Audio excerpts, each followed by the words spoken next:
So mga ka-idol, crucial kay sa part no sa mga breeders, sa mga growers nga sa pag brood sa ato ang mga sisiw. So ang ato ang isa ka advantage mga ka-idol kung naataan ni. So pwedeng i-flex mga ka-idol no atong gamit. So mao na siya mga ka-idol atong gamit. Thermostat ni siya mga ka-idol. Kuha na siya mga ka-idol. Temperature controller. So ang atong model is W3001.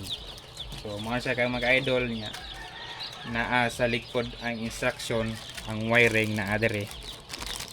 Kita ra, dali ra kay na sa pagsabot mga idol. Nya ang pag set po niya mga idol is ilong press lang ni modre kanang permero kung pila ang desired nga temperature.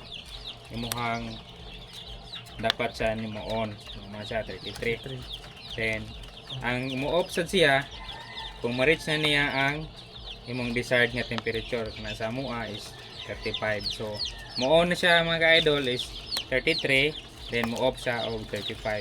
Kay naman siya sensor mga idol. Kung makita mo mao na yang sensor mga idol. Kani. So please hustle na sad sa part sa farmer, sa breeder, sa grower para i-monitor kung pila ang temperature. Kay liman ka magpusil-pusil ka drag kailan na temperature dala kay para mapawang nimo ang suga. So automatic na niya i-on, automatic na pod niya i-off. So ang link ani mga ka-idol nasa comment section na upod sa ubos sa kani nga idol. So sa ganahan recommended yun strongly recommended yun mga ka-idol nga naa mo na mga ka-idol.